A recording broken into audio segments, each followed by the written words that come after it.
여러분 반갑습니다. 인하대학교 물류전문대학원에 근무하고 있는 김태석이라고 합니다. 본 연구 프로젝트의 책임연구원을 맡고 있습니다. 예, 제가 지금부터 여러분들께 말씀드릴 것은 철도 산업의 현황 및 우리가 지금 계획을 수립하고자 하는 4차 계획의 가장 골격이죠. 비전과 목표를 말씀을 드리겠습니다. 발표 순서는 간단하게 철도 산업 현황을 말씀드리고 철도 산업이 가지고 있는 사회 경제적 가치에 대해서 말씀을 드리겠습니다. 그리고 제4차 계획의 비전 및 목표에 대해서 말씀을 드릴 텐데 미리 사전에 말씀을 드리고 싶은 건 이 비전 및 목표는 오늘 중간 보고에 있는 것에서 확인할 수 있듯이 앞으로 수정이 가능합니다. 사실은 수정을 해야 되는 것이고요.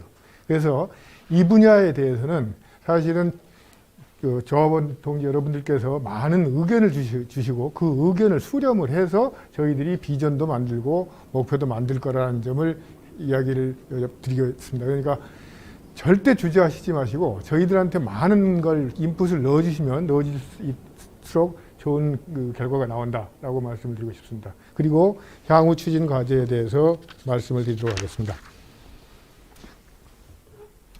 현황은 아주 간단히 말씀을 드리겠습니다. 맨 왼쪽에 있는 그림이 철도하고 도로하고 인프라가 늘어난 흐름입니다. 2005년부터 2019년까지 보면 빨간색이 철도고 회색이 도로인데 2019년 기준으로 철도의 총 연장은 4,848km입니다. 이 중에서 일반 철도가 3,000km, 그 다음에 고속철도가 한 1,000km가 조금 남짓되는 거죠. 이게 지금 따져놓고 보면 2005년부터 1.45, 평균 1.45%씩 성장을 했습니다. 도로가 그 기간 동안에 0.61%가 성장했으니까 철도가 굉장히 많이 성장을 한 것처럼 보입니다. 근데 사실은 2005년부터 지금까지라고 따지면 그 사이에 건설된 게 고속 전철이 답니다. 사실은 그런 점에서 보면 이 1.45%의 성장이라고 하는 건 고속철도의 건설 때문에 도로보다 좀 빨리 성장한 것처럼 보인다라는 겁니다. 다음으로 말씀드리고 싶은 것은 이러한 철도 연장이 다른 나라에 비해서 어느 정도 적정한 것인가를 따져보는 겁니다. 인구당 철도거리, 보통 우리가 5천만이니까 5천명당 철도거리를 따지면 인구 1000명당 0.08km입니다. 이 파란색 이게 한국인데요.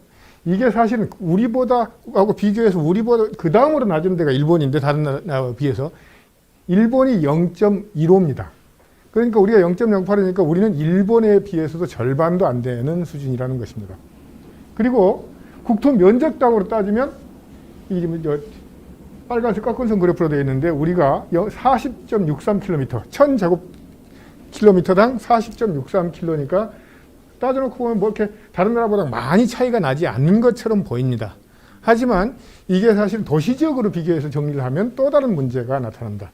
저희가 여기서 하나 중요하게 생각을 해야 될 건 이렇게 철도 연장이 인구에 비해서 적다 아니면 면적에 비해서 적다라는 게 아니라 사실은 이렇게 연장이 적게 되니까 철도가 수송할 수 있는 수송 능력이 떨어진다는 것이고 그러다 보니까 결국은 수송 분담률이 떨어진다는 것입니다.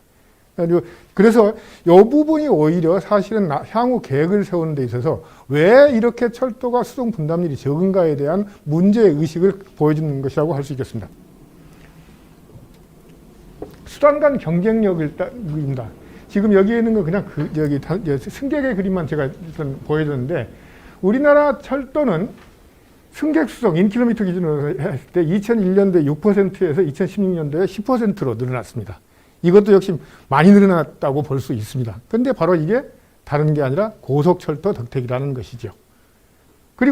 그런데 이게 어쨌든 10% 정도가 된다고 하면 사실은 외국의 사례에 비춰보면 상당히 적습니다. 유럽이 평균적으로 전체 철도가 차지하고 있는 승객 수송 분담률이 한 16% 정도가 됩니다. 그것에 비하면 10%라고 한다고 하더라도 적은데 그러면 그렇게 따지니까 우리가 보통 다른 교통수단에 비해서 철도가 열악한 교통수단이다 라고 생각할 수도 있겠습니다.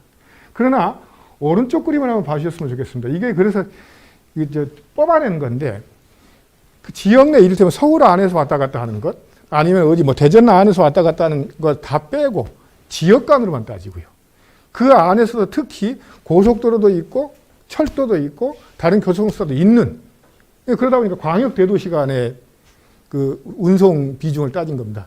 이렇게 운송 비중을 따졌더니 이때는 철도의 수송 분담률이 40%까지 올라가요. 40% 이상입니다.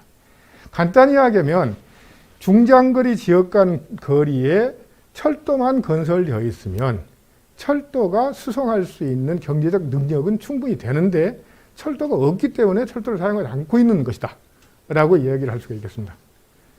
이에 비해서 화물 수송은 사실은 이 표에는 나타나지도 제시가 안 돼 있는데 화물 수송 분담률은 2001년도에 9%였다가 현재는 6%로 철도의 비중이 떨어졌습니다.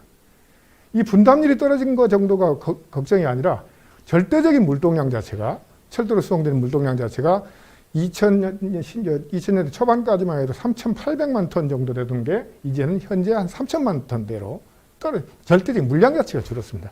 따라서 철도에서 화물의 수송 경쟁력이 많이 떨어지고 있습니다. 이것의 원인은 또 무엇인가를 찾아보는 게 우리가 해야 될 일이라고 생각합니다.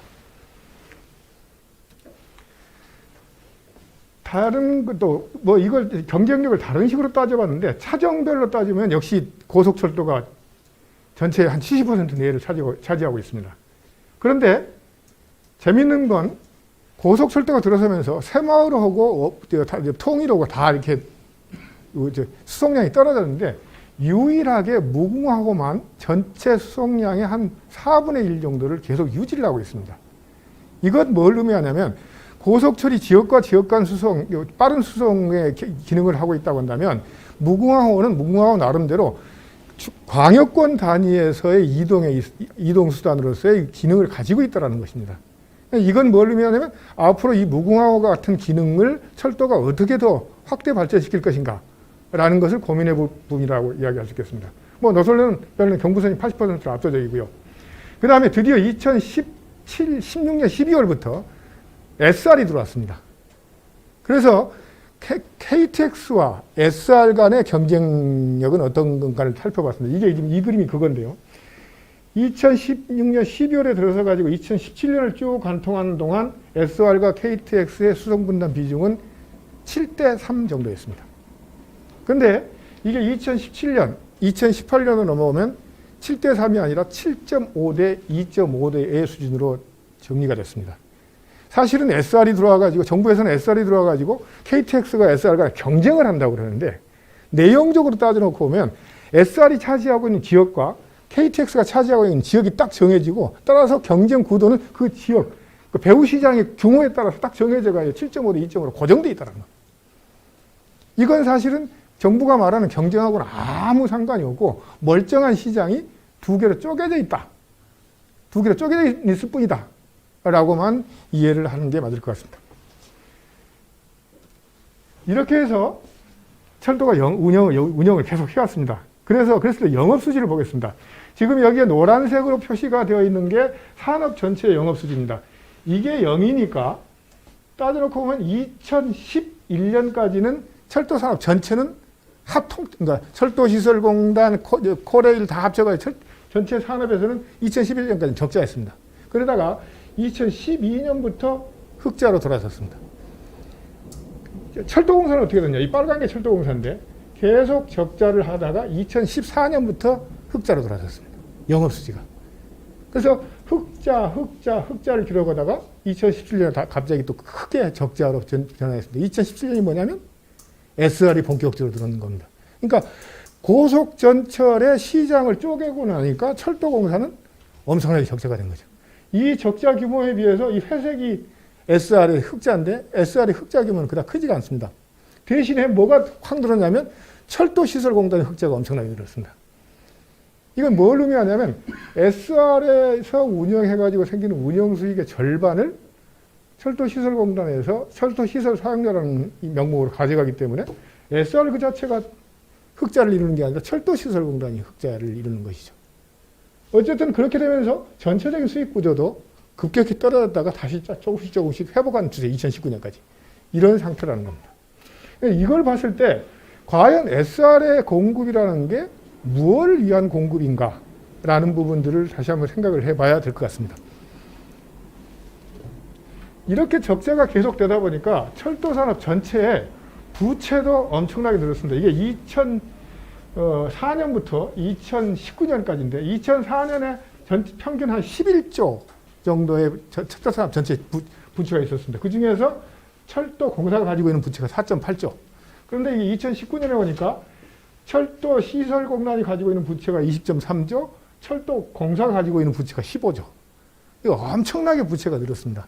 물론 이 부채가 늘어나는 것 중에서 특히 시설 공단 같은 경우는 고속전철을 건설하면서 생기는 건설비 부담일 텐데 철도 공사도 이렇게 계속 부채가 늘어났거든요. 물론 이 안에는 다른 요인도 있겠습니다만은 저희가 굉장히 중요하게 봐야 될 것은 이 오른쪽의 표입니다. 지금 이 표를 보면 2014년부터 2019년까지 매년도 철도공사가 내야 될 원금 말고 이자 부담만 한 게 요 그림입니다. 표입니다. 이 밑에는 그 매해 아까 말씀드린 영업 수지, 영업 손익입니다. 그렇게 따지면 이건 간단히 이야기하면 2015년 같은 경우는 철도공사가 그 해 내야 될 이자 부담이 4,394억 원인데 철도공사의 순이익은, 영업이익은 1,144억 원이었습니다. 이건 뭐 하냐면 영업을 해서 돈을 벌어서 남긴 이득으로 이자도 못 갚는 그런 형편이라는 겁니다. 그러니까 결국은 이자의 몇 퍼센트만 갚는 0.26%를 갚았, 26%를 갚았습니다. 그러니까 나머지 한 3천억쯤은 또 어떻게 해야 될까요? 이자를 갚기 위해서 다시 부채를 져야 돼요. 그러니까 이 왼쪽에 있는 철도공사의 부채의 내용 중에는 상당 부분이 이미 쌓여진 부채 때문에 그 금융부담을 다시 채워내기 위해서 다시 빚을 지고 있는 형편이다라는 것입니다.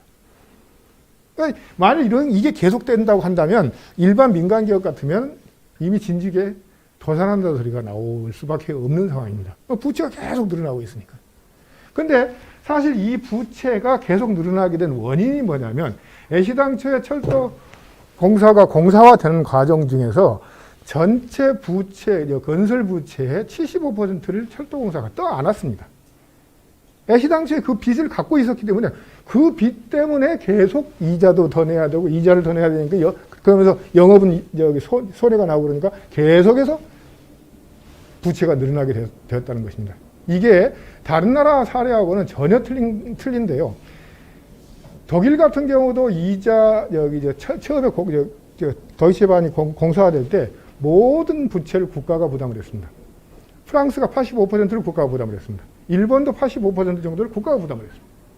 근데 우리만 근 75%, 80%를 철도공사한테 또 안겼다라는 겁니다. 그게 계속되다 보니까 부채가 계속 늘어날 수밖에 없었다라는 것입니다. 이게 지금 현재 우리 철도산업의 현실입니다.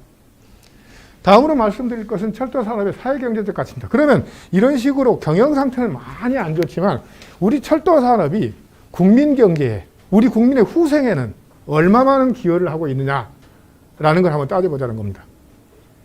그래서 질문을 한번 하겠습니다. 철도가 있기 때문에 도로 대신에 철도를 사용함으로써 인해서 발생하는 편익과 비용은 어느 정도냐. 그러니까 철도가 없었으면 도로를 썼을 텐데 철도가 있어서 도로를 안 쓰고 철도를 썼기 때문에 철도를 쓰기 때문에 생긴 비용도 있을 것이고 철도를 쓰기 때문에 생기는 편익도 있을 것입니다. 그걸 비교를 해봤습니다. 그래서 철도 부분에 고속철도는 고속도로에 주행하는 고속버스하고 비교를 하고 일반 철도는 고속도로나 국도를 이용하는 급행버스하고 비교하고 화물은 고속도로를 이용하는 대형 트럭하고 비교를 해봤습니다.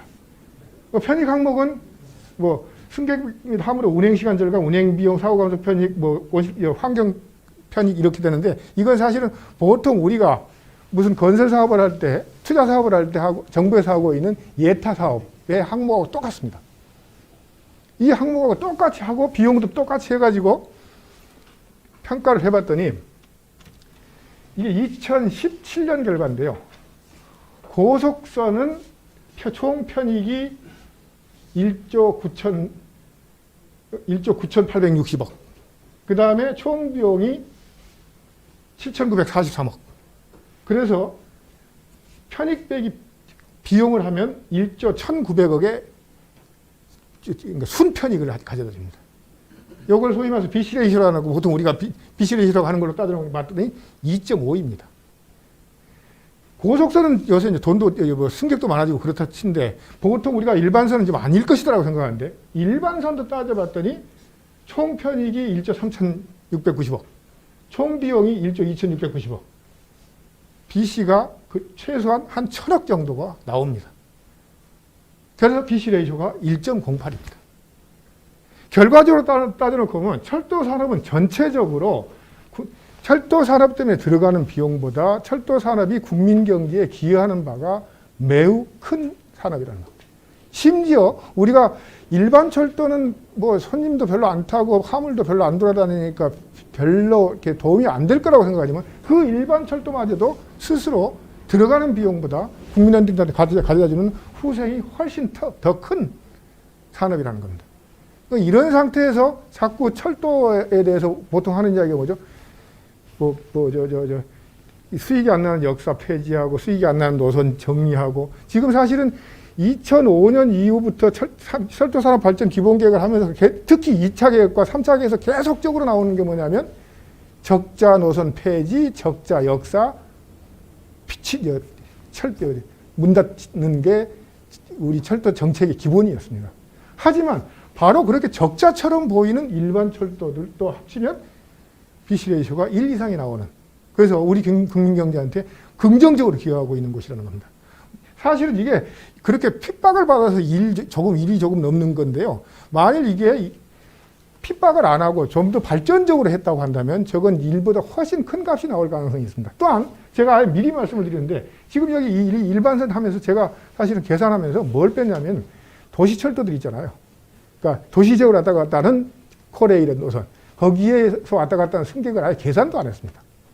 만일 그것까지 계산한다면 이게 일보다 훨씬 크게 나올 겁니다. 간단히 하면 우리나라 철도는 국민 경제의 발전, 국민 후생의 증가를 위해서 매우 긍정적으로 기여를 하고 있고 그건 절대 고속철도뿐만이 아니다. 일반 철도도 그렇다라는 것입니다. 사실은 지금 다른 곳에서 했던 방식대로 이 철도의 사회경제적 가치를 따지기 위해서 또 사실은 추가적으로 고려할 것도 있습니다. 뭐 정시성, 쾌적성, 뭐 이런 것들도 있습니다. 그런 것까지 고려하면 아마 이 결과는 훨씬 더 커질 겁니다. 하지만 뭐 굳이 그걸 고려하지 않는다고 하더라도 철도 산업은 사회경제적으로 우리 국민한테, 경제한테 기여하는 바가 매우 크다라는 걸 이해를 할 필요가 있겠습니다.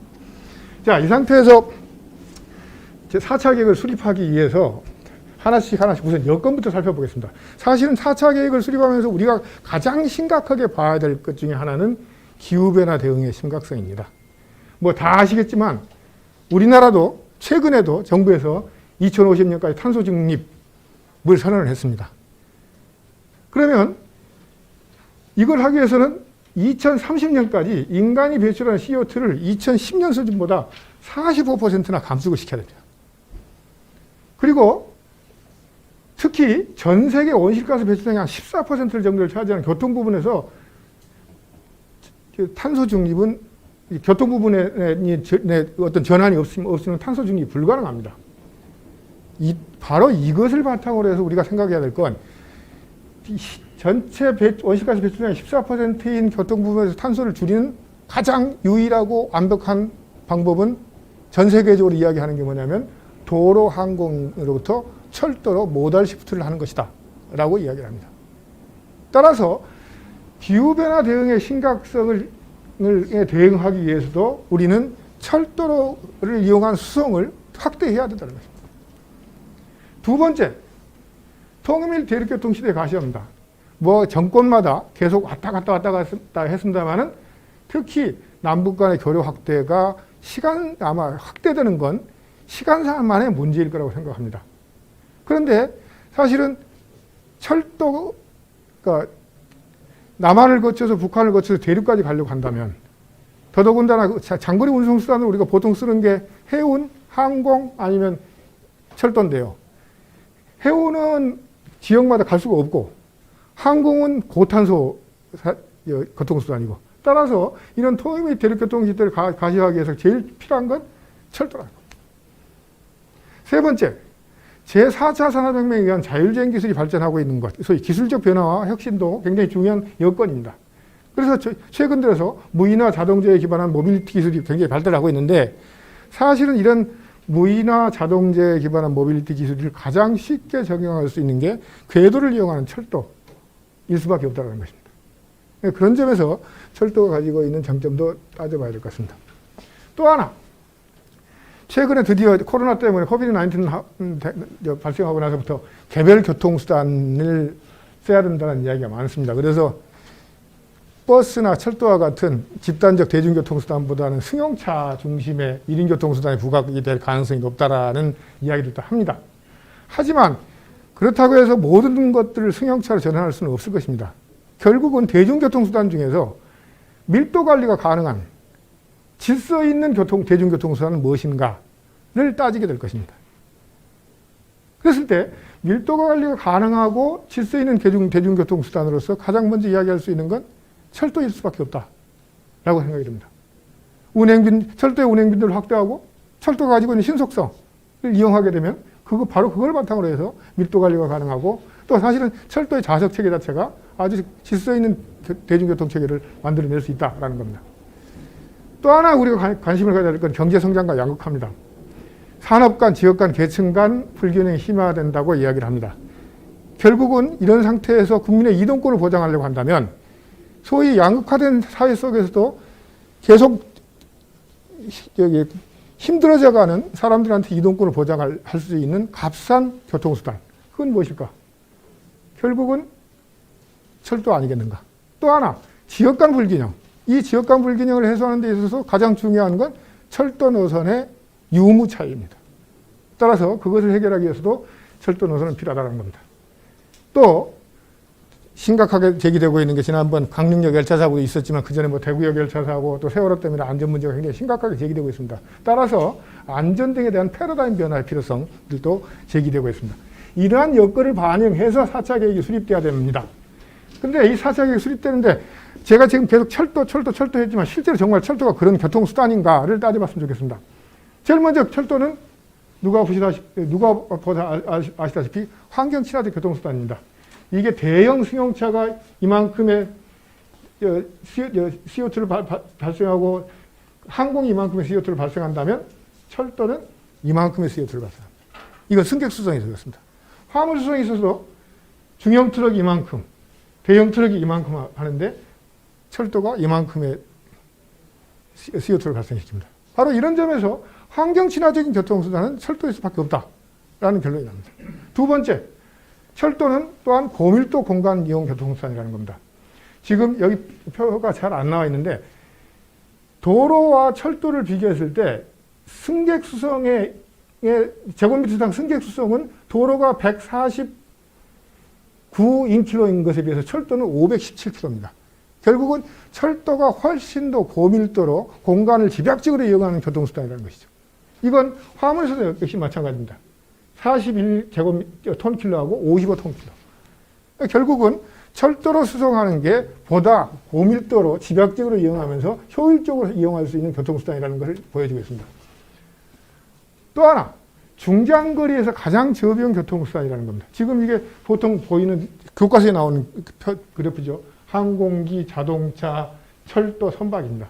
그랬을 때 보시다시피 Y에서 Z까지 거리에서는 철도가 가장 낮은 교통수단입니다. 그랬을 때 우리가 제일 먼저 확인해야 될 건 Y는 몇 킬로고 Z는 몇 킬로일 거냐는 겁니다. 남쪽으로만 따지면 Y는 한 150에서 200킬로까지 정도가 됩니다. 그 다음에 Z는 전 세계적으로 한 700킬로에서 800킬로 사이라고 이야기를 합니다.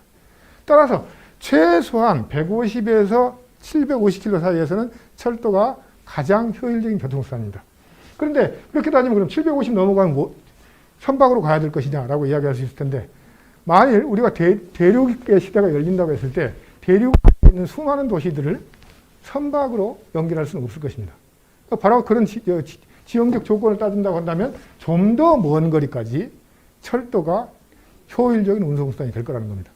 이런 철도의 특성과 앞에 있는 여건을 반영해서 우리는 4차 계획을 수립해야 되는 거라고 생각했습니다.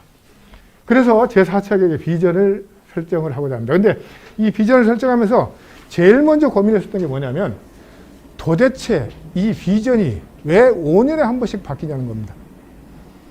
여러분 사실은 철도공사의 회사 비전도 보니까 사장님 모실 때마다 한 번씩 바뀝니다. 그런데 우리가 생각하는 어떤 조직이나 산업의 미래상이 5년 단위로 바뀔 만한 것이 있습니까? 저는 그래서 이번 제 4차 계획을 수립하면서 저희들이 주장하고 싶은 건 뭐냐면 5년, 10년, 20년 바뀌지 않는 철도 산업의 진정한 미래상을 한번 만들어 보자는 겁니다. 뭔가 하나의 이렇게 뭐 변화가 있으려면 최소 10년, 20년 노력해야 되는데 그 10년, 20년 동안의 미래상은 똑같아야 한다는 겁니다. 그래서 4차 계획부터 한 8차 계획까지 똑같은 미래상을 가지고 한번 나아가 봤으면 좋겠다는 판단을 하고 그런 미래상을 만들었으면 좋겠습니다. 심지어 3차 계획의 철도 산업의 비전이 뭐가 되어 있냐면 국민 행복과 경제 성장에 기여하는 철도입니다. 그 국민 행복이 뭡니까? 그 당시 정권의 그 슬로건이었습니다. 그 철도 산업의 비전에 그 당시 정권의 슬로건이 들어오는 비전이 만들어져서는 안 되겠다. 이게 사실은 굉장히 중요한 것이다라고 생각했습니다. 또한 비전이라고 해서 하나로 딱 만들어 놓으니까 어떤 문제가 있냐면 모든 걸 담지를 못합니다. 따라서 저는 비전은 핵심 비전이 있고 부문별 비전이 따로 있어야 된다라고 생각을 합니다. 예, 그래서 그렇게 설정을 하려고 합니다. 그리고 두 번째로 비전 설정의 방향입니다. 우리가 지금까지 보고 온 바에 근거한다면 철도가 가지고 있는 철도 산업의 비전을 설정할 때 최소한 이 세 가지는 반드시 고려를 해야 된다고 생각했습니다. 첫 번째, 공공성입니다. 사실은 철도는 대중교통수단으로서 기능을 함에도 불구하고 국민적 대중교통수단으로서의 철도라는 것에 대해서 많은 사람들이 아직 정확하게 인식을 하지 못하고 있습니다. 왜? 수송분담률이 낮다는 이유 때문에 그렇습니다. 하지만 철도는 공공성을 가지고 있는 대중교통수단이라는 것이 정확하게 비전에 들어가야 된다. 두 번째, 환경성. 아까도 말씀드렸지만 기후변화에 대응하기 하는 게 지금 현재 상태는 가장 심각한 상황입니다. 따라서 기후위기에 대응하는 최적 교통수단으로서의 특성을 부각을 해야 되겠다라고 생각을 했습니다. 세 번째, 아까 박응수 의원님께서도 도입부에 말씀하셨지만 우리는 이제 남한의 철도가 아니라 한반도의 철도, 대륙의 철도를 지향을 하고 있습니다. 이런 확장 가능성을 고려한 비전이 만들어져야 되겠다라고 생각을 했습니다. 그래서 이 세 가지를 합쳐서 저희들 나름대로 일단 만들어 놓은 비전입니다. 다시 한번 말씀드리겠습니다. 이 비전은 다 아니고요. 이 부분에 대해서는 훨씬 더 좋은 창조적인 아이디어가 나와야 될 거라고 생각합니다. 어쨌든 확장성을 고려해서 대륙시대를 이야기를 했고 환경성을 고려해서 친환경을 이야기했고 소위 대중교통수단으로서의 공공성을 이야기해서 국민을 붙여서 저희들은 비전을 만들어 왔습니다. 이 비전보다 좀 더 나은 비전들을 조합원 여러분들께서 찾아주시기를 바랍니다. 그리고 이 하나의 비전만 가지고 도저히 모든 걸 다 담을 수가 없기 때문에 부문별 비전을 만들어 봤습니다. 환경 같은 경우는 1.5도를 지켜내는 1.5배 철도. 1.5도라는 게 뭐냐면 소위 말해서 탄소 증가율을 1.5%대로 멈춰야 된다는 거지 않습니까? 이게 사실은 지금 하고 있는 기후변화에 대한 대응인데 하필이면 우리는 최소한 4,000km의 철도를 6,000km 정도까지는 늘려야 되겠다는 겁니다. 그래서 1.5도를 지켜내는 1.5배 철도.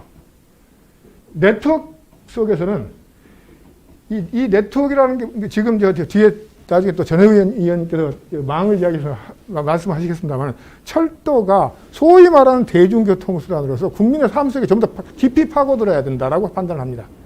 그래서 국민의 삶 속에 깊이 파고든 바로 진정한 국민들의 이동수단, 국민의 발로서의 철도를 이야기하는 비전이 필요하다고 생각했습니다. 안전 부분에서는 사람 중심, 현장 중심의 안전철도. 기존의 통제와 처벌에 기준하는 게 아니라 사람 중심, 현장 중심의 안전철도를 만드는 것. 그 다음에 통일 부분에서는 통일 시대를 먼저 열어가는 철도로 이렇게 비전을 제시를 했습니다. 하지만 다시 한번 말씀드리지만 이 부분에 대해서는 많은 다른 아이디어가 있기를 바랍니다. 이러한 비전 하에서 정책 목표를 수립했는데 사실은 저희 4차 계획에서 가장 중요하게 중심적으로 이야기하고 싶은 딱 하나를 핵심 키워드를 이야기하면 이 모달 시프트입니다. 아까도 말씀드렸지만 도로에 집중되어 있는 승객 및 화물의 수송을 철도로 옮기고, 그걸 보통 우리는 수송 분담률 제고 정도로만 이야기를 하는데 실질적으로 승객과 화물을 수송하는데 철도가 중심적 역할을 하는 것이 환경적인 측면에서나 경제적인 측면에서나 다른 지역 발전의 측면에서 매우 중요한 부분이라고 생각합니다. 그래서 제4차 계획의 정책 목표를 한마디로 정의하면 모달시프트입니다. 그래서 이 정책 목표를 실현하는 걸 저희는 제4차 계획의 중요한 목표로 삼았고요. 각각의 부분에서 나오는 건 사회적 합의에 기반한 거버넌스 체제를 거버넌스와 관련해서 이야기했습니다. 지금 현재 철도의 거버넌스는 국토교통부의 지시하에 철도시설공단 따로, 철도공사 따로, 그 다음에 SR 따로 이렇게 관리가 되고 있습니다. 또 지방 철도 교통공사들은 각각 지자체들이 관리하고 있습니다. 이런 상태에 의해서 철도가 통합적 구도를 형성할 수는 없다고 생각합니다. 그래서 뒤에 말씀드리겠습니다. 사회적 합의에 기반한 별도의 철도 독자적인 철도 거버넌스 체계가 필요하다라고 목표를 세웠고요. 망구성 운영과 관련해서는 모달시프트 실천입니다. 이 모달시프트 실천하기 위해서 가장 기본적으로 필요한 건 현재 극히 모자라고 있는 철도 네트워크를 추가로 건설을 해야 됩니다. 그것들을 계속적으로 여기다가 표현을 하려 됩니다. 운영적으로는 아까 위원장님께서 말씀하셨지만 공공성 회복입니다.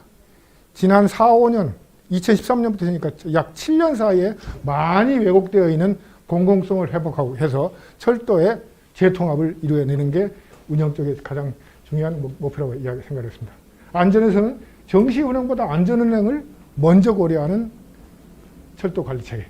환경에서는 탄소 중립을 위한 계획의 수립 및 실천.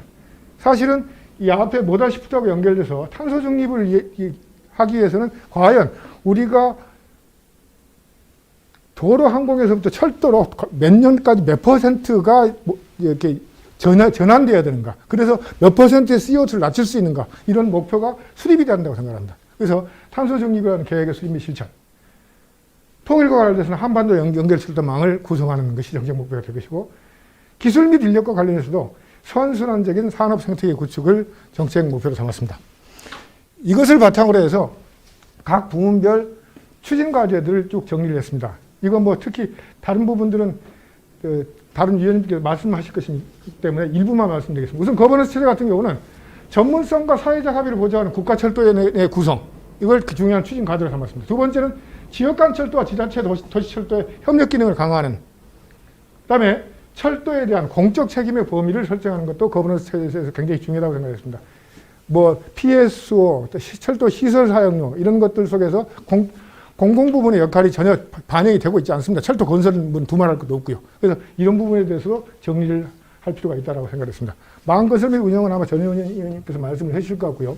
철도 운영과 관련해서는 철도 운영 조직의 재통합 및 시설 운영 연계 체계를 강화하는 것, 그다음에 공적 책임의 범위를 명확히 하는 것, 그다음에 아까도 말씀드렸지만 일반 철도 운영 활성화를 추진하는 방안, 그다음에 물류 기능 강화를 위한 운영 원칙 수립, 그다음에 기능별 인력수 재정 및 노동환경 정비, 이런 것들이 주요 추진 과제로 나왔습니다. 철도 안전 아마 이성우 의원님께서 말씀을 해주시겠습니다. 기후변화 대응은 김현우 의원님께서 말씀해 주실 것이고, 남북 및 대륙철도 같은 경우는 한반도 종간철도망 구축계획 수립 및 단정 구간 건설하는 것, 그다음에 북한 지역 철도 건설 및 정비 마스터 플랜은 최소한 이번 4차 계획 안에 수립돼야 되겠다는 것, 그다음에 대륙철도의 연결을 위한 재원대책, 추진지체를 구체하는 것.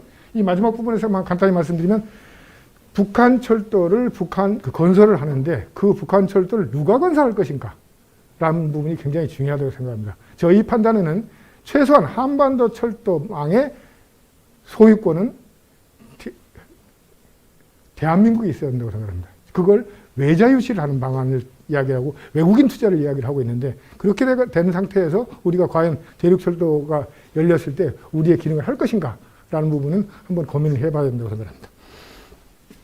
이런 것들이 주요 추진 과제고요. 이걸 바탕으로 해서 향후에 지금부터 해야 될 건 비전 및 정책 목표를 여러분들의 의견을 받아 최종 확정하도록 하겠습니다. 그 다음에는 분야별 추진 계획들을 보다 구체화하도록 하겠습니다. 이걸 바탕으로 소요 예산을 추정하고 재원 대책을 수립하도록 하겠습니다. 그리고 계획 실현을 위한 제도적 개선 사항을 정리하게 하겠습니다. 이게 마무리가 되면 한 1월 말 정도가 될 것 같고, 그때 최종적으로 정리된 안을 여러분들한테 다시 설명을 드리도록 하겠습니다. 감사합니다.